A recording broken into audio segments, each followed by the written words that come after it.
وأقيموا الصلاة وآتوا الزكاة صدق الله العظيم وصدق رسوله النبي الأمين الكريم ونحن على ذلك لمن الشاهدين والشاكرين والذاكرين والصابرين والحمد لله رب العالمين. قال الله تبارك وتعالى في شأن حبيبه المصطفى ورسوله المجتبى صلى الله تعالى عليه وسلم: إن الله وملائكته يصلون على النبي يا أيها الذين آمنوا صلوا عليه وسلموا تسليما. اللهم صل على سيدنا شفيعنا مولانا محمد كما تحب وترضى بأن تصلي عليه صلى الله تعالى عليه وسلم. نبی اور آل نبی پر ایک مرتبہ آباد درود پاک پڑھیں: اللهم صل على سيدنا شفيعنا مولانا محمد مع الجود والكرم ومنبع العلم والحكم والحكم وآله وأصحابه وبارك وسلم صلاة وسلاما عليك يا رسول الله صلى الله تعالى عليك وعلى آلك وأصحابك وأزواجك وذرياتك وأهل بيتك أجمعين. سبحان ربك رب العزة عما يصفون وسلام على المرسلين والحمد لله رب العالمين. الحمدللہ، تمام تعریفیں اس ذات اقدس کے لیے ہیں جو سارے عالموں کا پروردگار ہے، جس نے ساری کائنات کو پیدا فرمایا، ساری کائنات کو روزی دے رہا ہے، میدان محشر کا مالک و مختار ہے۔ یقیناً اس خدا رب ذوالجلال کا بڑا ہی شکر احسان عظیم ہے کہ اللہ سبحانہ و تعالی نے ہم اور آپ کو اپنی تمام پیدا کردہ مخلوقات میں انسان بنا کر پیدا فرمایا، اشرف المخلوقات کے درجے سے سرفراز فرمایا، نبی مکرم رسول محتشم محمد رسول اللہ صلی اللہ تعالی علیہ وسلم کی امت بابرکت میں پیدا ہونے کا اعزاز بخشا۔ کرم پر کرم بالائے کرم یہ ہے کہ اللہ رب العالمین نے رمضان المبارک جیسے عظیم المرتبت مہینے سے ہمیں پلایا۔ صاحب اس ماہ مبارک کے متعلق ہر سال ہر عالم دین سے، علماء ربانیین سے، مشائخ اکرام سے، سادات اعظام سے رمضان المبارک کے متعلق آپ سنتے آتے ہیں۔ رمضان المبارک کا مہینہ بالکل صبر و استقامت کا دامن تھامنے کا مہینہ۔ رمضان المبارک کا مہینہ امن و سلامتی کا مہینہ ہے، جیسے کہ اللہ رب العالمین کا فرمان ہے۔ اس بات کو دوبارہ اس لیے کہہ رہا ہوں کہ تاکہ ذہن کھل جائے۔ اللہ پاک کا ارشاد ہے کہ جیسے ہی رمضان المبارک کا چاند آسمان دنیا پر ظاہر ہوتا ہے، چاند جیسے نظر آتا ہے، اللہ تبارک و تعالیٰ فرماتا ہے کہ میں جہنم کے سارے دروازوں کو بند کر دیتا ہوں، شیاطین کو سارے قید کر دیتا ہوں، جنت کے سارے دروازوں کو کھول دیتا ہوں، رحمت، مغفرت، برکت کے سارے دروازوں کو کھول دیا جاتا تاکہ بندہ مومن اپنے رب کو راضی کرنے کے لیے ہر روز نیک کام کر لے، اس پختگی کے ساتھ کہ اس کا اثر صرف رمضان تک نہیں، مسجد میں نہیں، 11 مہینے تک وہ اثر باقی رہتا ہے، کیونکہ 11 مہینے بعد پھر سے شیطان آزاد ہو جاتے ہیں، تو ہماری یہ فطرت نہ بنے اس وجہ سے۔ اور بات ذہن میں رکھ لیں، بارہا میں نے کہہ دیا، کہنا میرا کام، عمل کرنا سننے والوں کا کام۔ یہ نہیں کہتا کہ عمل کرو، لیکن کم از کم ان چیزوں کا خیال رکھ لیں جگہ آپ کو یہ بتایا جاتا ہے کہ خدا کے گھر میں بیٹھیں گے جب تک، تب تک آپ گناہوں سے پاک رہیں گے. جی اب خدا کے گھر میں بیٹھ کر ہم گناہ کے کام کریں گے تو خواب خدا کے گھر کے باہر کی زندگی ہماری کیا ہو پتہ نہیں چلتا، کچھ پتہ نہیں چلتا. اسی لیے اللہ پاک نے فرمایا ہے میرے بندو وہ کام کرنا صرف میری رضا کے لیے، میری رضا کے لیے، میری خوشنودی کے لیے، تاکہ میں راضی ہو جاؤں، میرا حبیب راضی ہو جائے، میرے فرشتے تمہارے کام کو میری بارگاہ میں پیش کر سکیں. ایسا عمل اختیار کرو، ریاکاری نہیں. جیسے کہ روزہ فرض ہے، میں نے استقبال رمضان کے متعلق جب بات کی تو کہہ دیا کہ روزہ رکھا کسی پر احسان نہیں کرنا. دھوپ کی شدت بڑھ جائے، آپ کو بھوک و پیاس کی شدت محسوس ہو تو راستہ چلنے والوں پر اپنا غصہ نہ نکالنا. اگر اپنا کام نہیں بن سکتا، آپ اپنا کام نہیں کر سکتے، وہ چیز جو کرنا ہے وہ کر نہیں پاتے تو دوسروں پر غصہ نہ نکالنا. کیونکہ روزہ رکھ کر آپ احسان نہیں کر رہے. روزہ کس کے لیے ہے؟ خدا کے لیے، کسی کے لیے روزہ نہیں ہے. نماز پڑھتے ہیں ہم کس کے لیے؟ خدا کے لیے. زکات دیتے ہیں کس کے لیے؟ خدا کے لیے. حج کرتے ہیں ہم کس کے لیے؟ خدا کے لیے. کسی پر آپ احسان نہیں جتا سکتے. جیسے نماز پڑھ کر احسان نہیں جتا سکتے، روزہ رکھ کر احسان نہیں جتا سکتے، زکات دے کر احسان نہیں جتا سکتے، حج ادا کر کے احسان نہیں جتا سکتے، تو ایسے ہی یہ جو اعمال ہوا کرتے ہیں ان چیزوں میں اگر آپ ایک ذریعہ بن جائے، ایک مددگار بن جائے، ایک تعاون کرنے والے بن جائے، ایک ڈونیٹ کرنے والے بن جائے، تب بھی احسان نہیں کر سکتے. اس بات اچھی طرح سے میں بتائیں اور ہمیشہ کہتا ہوں، یہ جو کہتا ہوں صرف مسجد ابراہیم گلشنی بولا بڑھنے کے مسلم نہیں، ساری دنیا میں جہاں تک یہ آواز جاتی ہے کسی کے لیے پیغام، کوئی کسی کے لیے نہیں کرتا اور کوئی احسان نہیں جتا سکتا. کوئی مسجد کی تعمیر میں حصہ لے، احسان نہیں جتا سکتا. ارے تعمیر میں حصہ لینا تو درکنار، بلکہ ایک اوپن پلیٹ پر اس زمین کو خرید کر مسجد بنا کر چھوڑ دے، تب بھی نہ وہ احسان کر سکتا ہے نہ اس کی نسل احسان کر سکتے ہیں. ذہن میں رکھیں. اگر کہو کہ مسجد میں نے بنائی، میرے باپ نے بنائی، میری ماں کے نام سے بنایا گیا، میری بیوی کے نام سے بنایا گیا، تو یاد رکھ لیں آپ کا ثواب یہی پر تھا. قبر میں کچھ ملنے والا نہیں، اس کا آج میدان محشر میں کچھ آج ملنے والا نہیں. آج ہمارا حال یہ ہے کہ ہم مسجد ہو، مدرسہ ہو، درگاہ ہو، خانقاہ ہو، دین کا کوئی کام، لفظ دین کا کوئی کام ہو، رائی دانے کے برابر عمل کر لیں، حصہ لے لیں، ہاتھی سے بڑھ کر احسان جتانے لگتے ہیں. رائی دانے کے برابر حصہ لے رہے ہیں اور ہاتھی جیسا احسان جتانے لگتے ہیں. یاد رکھ لو خدا کا گھر ہے مسجد، اسلام کے قلعے ہیں مدارس، اس کا محافظ خدا اس کا رسول ہے، اس کا نگہبان خدا اس کا رسول ہے. تم ہم کرنے کے قابل نہیں ہیں. اتنا ہی احسان جتانا ہے، مساجد کو کر کے، مدارس کو کر کے، درگاہ خانقاہوں کو کر کے، تو آپ سے ہاتھ جوڑ کر ریکویسٹ کروں گا کہ آپ تعاون مت کیجیے، تعاون مت کیجیے.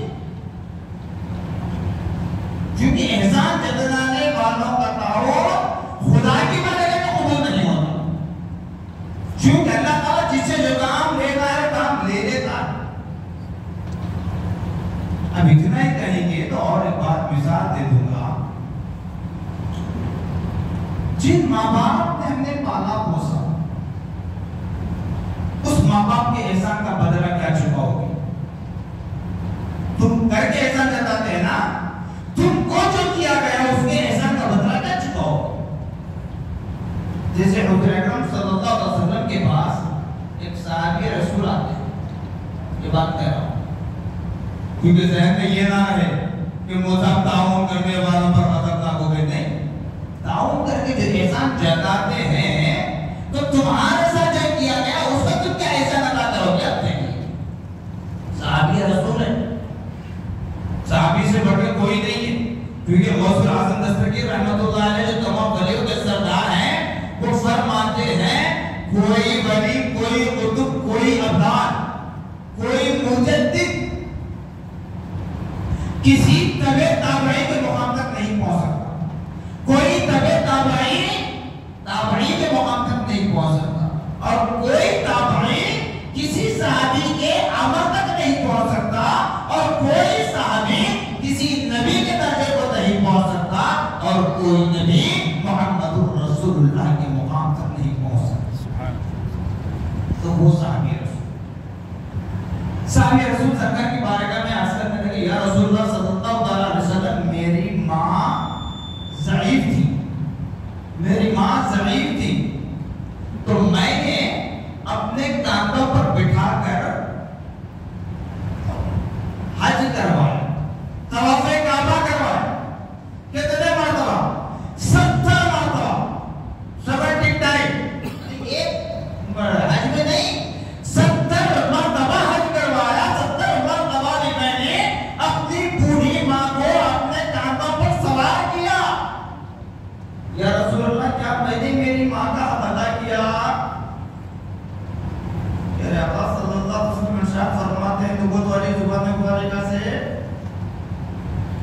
جس وقت تم ماں کے گود میں تھے، جس وقت تم ماں کے گود میں تھے، تمہارے حرکت کی وجہ سے، اس تکلیف سے تمہاری ماں نے جو آہ کیا تھا، جو تکلیف بھرے انداز میں آہ کہا تھا، اس لفظ آہ کا بھی بدلہ تم نے ادا نہیں کیا۔ تو بتاؤ، 70 مرتبہ حج کروانے پر کاندھوں پر بیٹھا کر صرف لفظ آہ کا بدلہ ادا نہیں کیا، تو پھر خدا نے تم کو ماں کے پیٹ میں رزق دیا، خدا نے تمہیں چھوٹے سے بڑا کیا، خدا نے تمہیں دولت سے نوازا، سب کچھ دیا، تم کا چند چیز میں نے جو مثال دی، رائی دانے کے برابر خدا کے گھر میں اگر لگاتے ہو، رائی دانے کے برابر اسلام کے ملے مدارس کو لگاتے ہو، رائی دانے کے برابر درگاہوں خانقاہوں کو لگاتے ہو، ہاتھوں ہاتھی جیسا احسان کیوں جتلاتے ہو؟ عمل کرو اس طرح کہ خدا اس کا رسول راضی ہو جائے، عمل کرو، عمل صالح اختیار کرو اس طرح یقیناً وہ عبادت بن جائے۔ تو اسی طریقے سے رمضان المبارک میں جہاں روزہ عبادت ہے، پنج وقت نماز کے علاوہ نماز تراویح ہے اور دیگر نوافل کی کثرت ہوتی ہے، وہیں پر ایک کام اور کیا جاتا ہے، زکوٰۃ کا جو اہتمام ہوتا ہے۔ یہ اہتمام استعمال کر رہا ہوں، شریعت کے اعتبار سے رمضان کا مہینہ عائد نہیں ہے زکوٰۃ کے لیے، شریعت کے اعتبار سے رمضان کا مہینہ زکوٰۃ کے لیے متعین نہیں ہے، فکس نہیں ہے۔ شریعت بتا رہی ہے کہ تمہارے پاس 6 تولے سونا آ جائے، اس پر 1 سال گزرے، چاہے رمضان ہو، شوال ہو، محرم ہو، جنوری ہو، جس اعتبار سے آپ کیلکولیشن کرنا چاہیں، 1 سال گزرے تو زکوٰۃ واجب ہے جس میں سال ہو جائے۔ اب رمضان میں کیوں ہوتا ہے عام طور پر؟ اس کی وجہ یہ ہے کہ صحابہ کرام رضوان اللہ عنہم اجمعین نے پیارے آقا صلی اللہ تعالی علیہ وسلم کی بارگاہ میں حاضر ہو کر عرض کرنے لگے، یا رسول اللہ صلی اللہ تعالی علیہ وسلم، جس طرح رمضان میں مالدار لوگ کھاتے پیتے ہیں، لوازمات استعمال کرتے ہیں، یا رسول اللہ صلی اللہ تعالی علیہ وسلم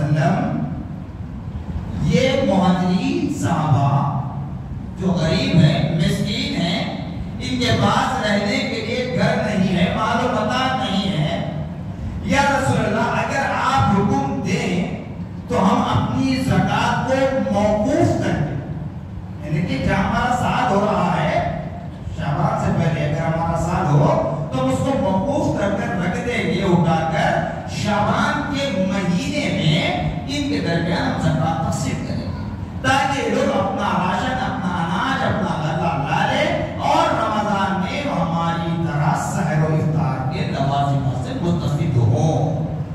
تو پیارے آقا نے فرمایا اچھی بات ہے، اگرچہ کہ تاخیر ہو رہی ہے لیکن بات اچھی ہے، چونکہ غریبوں کا حق بھی ادا ہو جاتا۔ نبی نے اجازت دی تو شعبان کے آخری ہفتے میں صحابہ نے زکوٰۃ دینا شروع کی۔ اس کے بعد ہوتے ہوتے جہاں رمضان المبارک کی فضیلتیں بیان ہوئی، 1 روپیہ خرچ کریں گے اللہ تبارک و تعالی نامہ اعمال میں 70 درجے زیادہ ثواب لکھ دیتا ہے۔ تو ہوتے ہوتے یہ ہوا کہ زکوٰۃ دینے کا معاملہ رمضان میں آ گیا۔ رمضان شریعت کے اعتبار سے فکس نہیں ہے، آپ کے پاس جب مال جمع ہو تبھی آپ زکوٰۃ دیں، کبھی بھی زکوٰۃ دے سکتے ہیں، لیکن زکوٰۃ کا معاملہ یہ اور خاص بات ذہن میں رکھ لیں، یہ اتنی باتیں بتانے کا مقصد جو احسان جتانے کی بات جو میں نے عام کہنے کی وجہ یہی تھی کہ زکوٰۃ یہ تو میری جاگیر نہیں، آپ کی جاگیر نہیں، کسی کی جاگیر نہیں۔ زکوٰۃ عبادت ہے، زکوٰۃ حقوق اللہ بھی ہے، حقوق العباد بھی۔ زکوٰۃ حقوق اللہ بھی ہے، حقوق العباد بھی۔ زکوٰۃ نکالنا کس میں؟ جو مال آپ نے جمع کیا، سونا ہے، چاندی ہے، پیسہ ہے، زمینیں ہیں، فلیٹس لے کر چھوڑے ہوئے ہیں، گاڑیاں رینٹ پر جا رہی ہیں، یہ جمع پونجی جس میں ہے، جس میں مال بڑھتا ہے، اس میں آپ کو زکوٰۃ دینا ہے۔ اسی لیے روزے کے لیے سخت ترین الفاظ اس لیے کہتا ہوں کہ یہاں مال کی زکوٰۃ نکالنے کا ہم کتراتے ہیں، بہانے ہمارے پاس ہر طرح کے ہوتے ہیں۔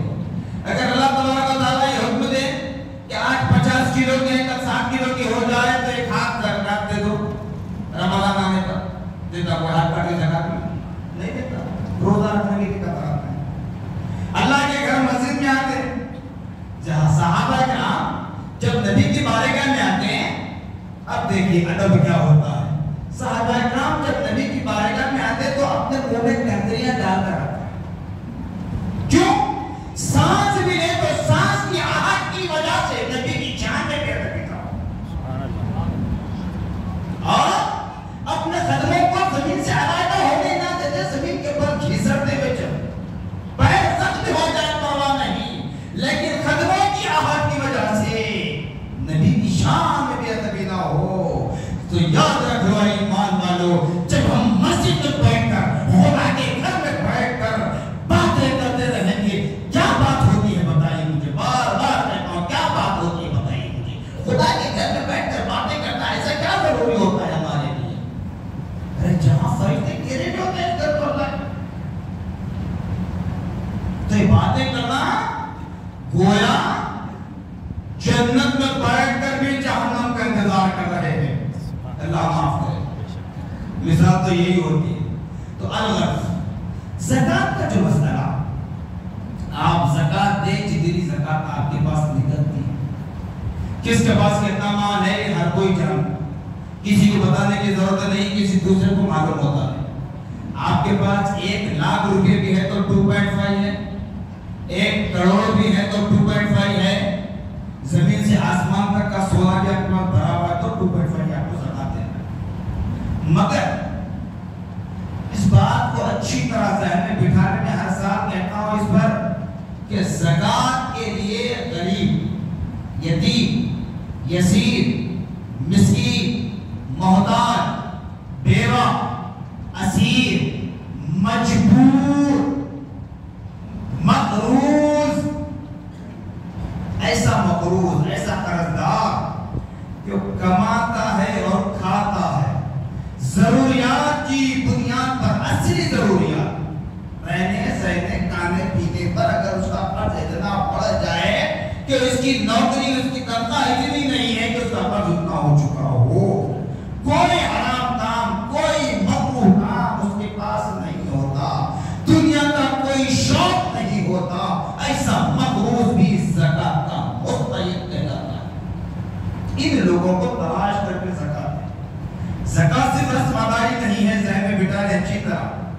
میں نے آقا سے گفتگو میں کہہ دیا، کہنا میرا کام ہے، عمل کرنا سننے والوں کا کام ہے، کرے یا نہ کرے میں اپنی ذمہ داری سے بری ہو جاؤں گا۔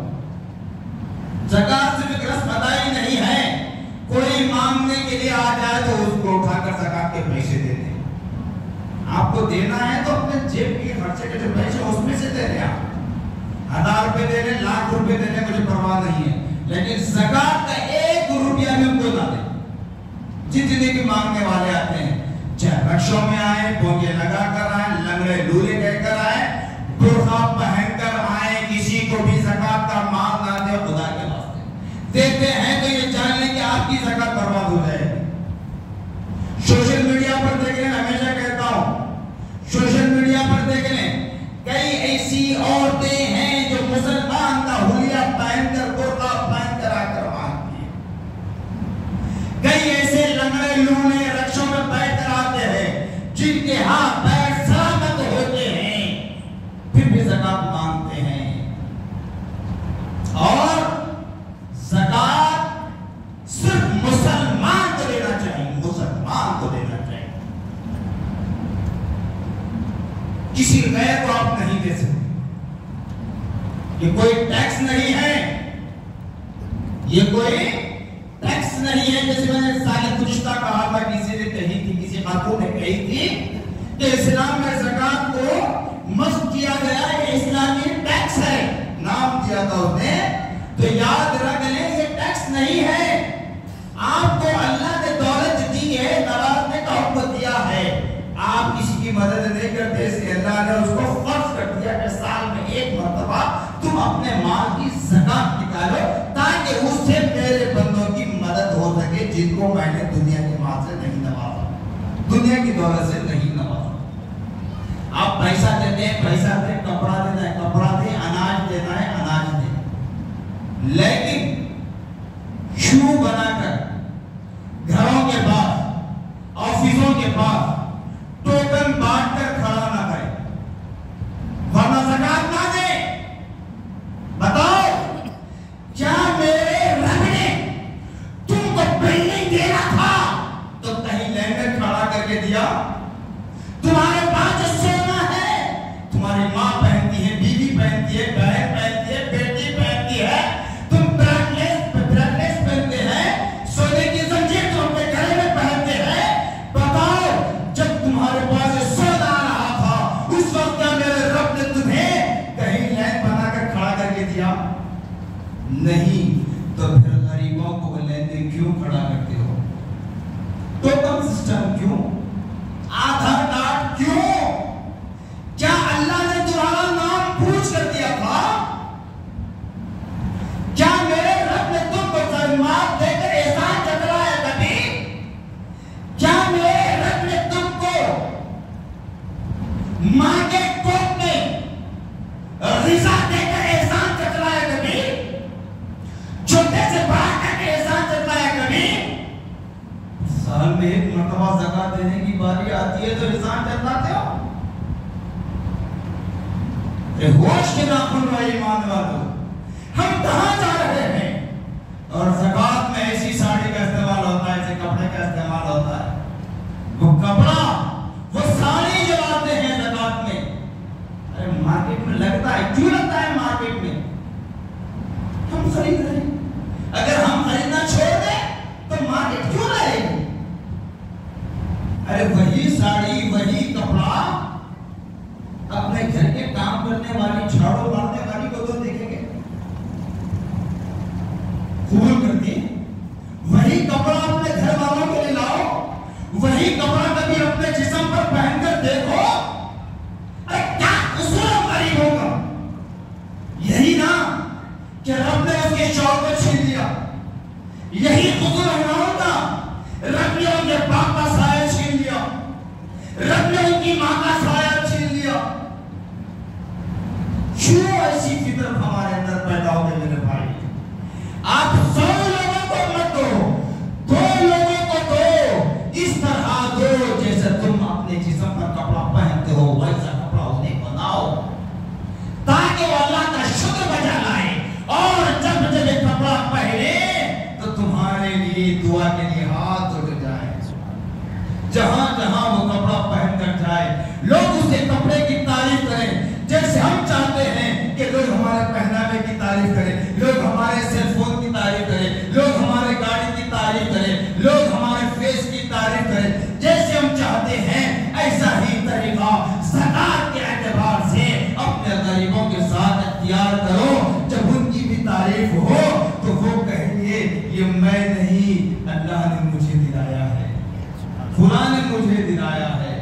تمہاری دعا نہیں کی میرے بھائی، خدا کا واسطہ زکات کو اتنا ایزی نہ لیں۔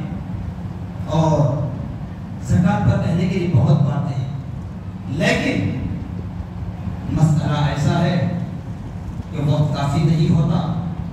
اگر زکات کو عبادت کے اعتبار سے استعمال کریں، ان لوگوں کے بعد اگر کوئی زکات کا حقدار ہے، اور یہ بھی زکات یاد رکھ لیں جو میں نے گنایا، غریب، یتیم، مسکین، محتاج، اسیر، یسیر، یہ سب کے بعد یہ سب میں کون ہے؟ پہلے اپنے گھر والے غریب، پہلے سب پہلے نمبر پر گھر والے۔ گھر والوں میں کون؟ ماں باپ، دادا دادی، نانا نانی، اوپر تک چھوڑ دیں۔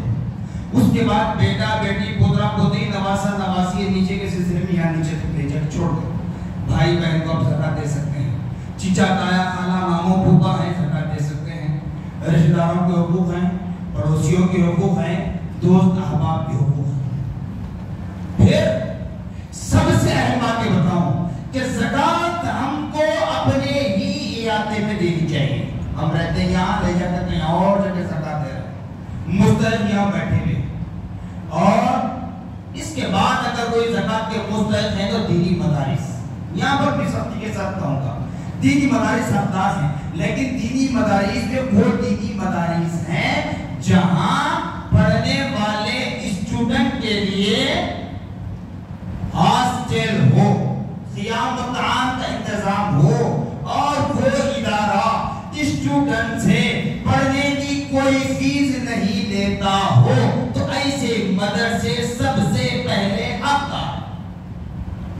صبح یا مساء یا فجر کے بعد، عصر کے بعد، مغرب کے بعد، عشاء کے بعد چلنے والے مدارس زکات کے حقدار نہیں ہیں، کیونکہ زکات کا مال، زکات کے پیسے سے سیلری نہیں دی جا سکتی، تنخواہیں نہیں دی جا سکتی، تعمیری کام نہیں کرایا جا سکتا، اسی لیے زکات کے مال کو مسجد میں دینا منع کیا گیا ہے۔